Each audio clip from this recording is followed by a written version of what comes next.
Ini ada yang bertanya di sini, saya seorang anak yang ditanggung sepenuhnya oleh ibu kandung saya.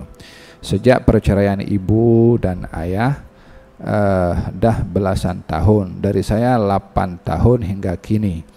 Ayah saya tidak memberi nafkah kepada kami, tapi ayah dan istri serta anak-anak barunya dijaga rapi dan tidak terabai langsung. Ayah kadang-kadang bawa saya bercuti dan menganggap itu sebagai pemberian nafkahnya, tapi keperluan saya adalah dalam pendidikan dan makanan. Macam mana saya nak nasihatkan ayah saya? Atau adakah tindakan beliau membawa saya bercuti setahun dalam 2-3 kali sahaja itu benar terlunas tanggung jawab nafkahnya?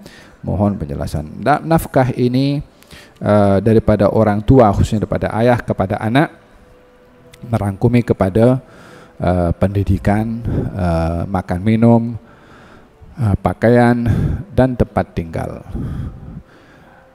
Tanggung jawab ini kepada anak laki-laki kewajibannya sehingga dia baligh. Melainkan bila sampai usia baligh masih anak itu tidak berupaya untuk memenuhi haknya, maka dalam hal ini orang tua mesti membantu anak tersebut untuk pendidikannya dan juga keperluan-keperluan yang lainnya. Itu bahagian daripada tanggung jawab nafkah ayah kepada anak. Dalam hal ini tidak dibezakan antara anak itu dari istri pertama atau istri kedua. Anak adalah anak. Seperti mana juga tidak dibezakan nafkah suami kepada istri walaupun istrinya lebih daripada satu, karena mereka juga adalah istri.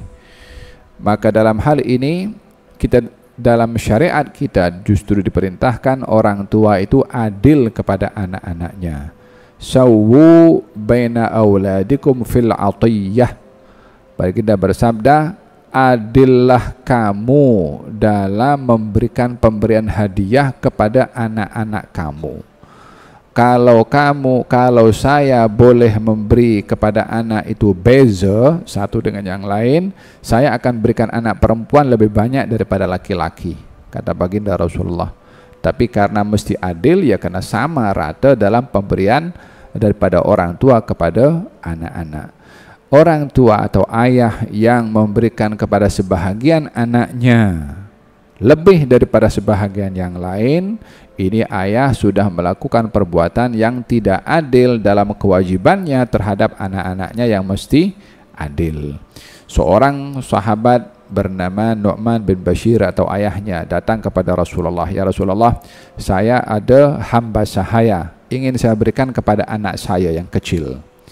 Kata baginda Rasulullah, kamu ada anak yang lain? Katanya, ada wahai Rasulullah. Anak-anak kamu yang lain kamu bagi hadiah sama ke dengan anakmu yang ini yang bungsu? Katanya, tidak wahai Rasulullah. Kata baginda Rasulullah, kalau begitu saya tak mahu menjadi saksi akan hadiah kamu kepada anak kamu yang bungsu, karena ini adalah hadiah yang tidak adil. Waktu itu ayahnya minta Nabi jadi saksi akan hadiah pemberian ayah kepada anak bungsunya, tapi yang lain tak dikasih dengan pemberian yang sama di saat ayahnya mampu dan diperintahkan untuk berlaku adil. Maka Nabi, inilah asyhadu az-zur, saya tak mahu berlaku saya tidak mahu menjadi saksi kepada sesuatu yang tidak adil atau perbuatan yang zalim, di mana ketika ayah memberikan kepada sebahagian anaknya tidak sama dengan apa yang diberi kepada yang lain. Itu merupakan satu perbuatan tidak adil daripada orang tua kepada anaknya. Faham tom? Kalau kita melihat dalam Al-Quranul Karim yang berlaku kepada adik-beradik Nabi Yusuf, walaupun ayahnya sudah cukup baik, Nabi Rasul, tapi boleh juga berlaku kecemburuan antara adik-beradik disebabkan dilihat adanya ketidakadilan satu daripada yang lain. Jadi kalau anak ini macam komplain tentang perbuatan ayahnya, memang seharusnya si ayah itu karena mesti adil kepada seluruh anak-anaknya. Membawa cuti 2-3 kali bukan ukuran adil atau tidak. Ukurannya kalau dibagi ukurannya nafkah itu bukan cuti saja, makan, minum, pendidikan, pakaian, tempat tinggal itu bahagian daripada hak yang mesti ditunaikan oleh ayah terhadap anak-anaknya. Hanya anak yang berhadapan dengan situasi seperti ini, bila ayahnya tidak adil kepada dia, dan kalau dia menuntut akan haknya, ya ayahnya akan bertanggung jawab nanti di akhirat.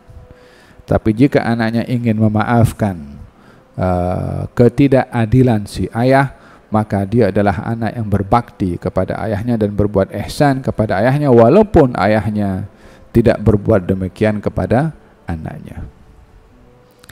Wallahu ta'ala alam bisawab. Mudah-mudahan Allah Subhanahu wa ta'ala memberikan hidayah kepada si ayah ini dan memberikan kesabaran dan tabah serta ganti yang lebih baik kepada si anak ini ya rabbal alamin. Dan mudah-mudahan Allah Subhanahu wa ta'ala berikan kepada kita petunjuk untuk menjadi orang tua yang terbaik bagi anak-anak dan menjadi anak yang terbaik untuk orang tua kita. Amin ya rabbal alamin.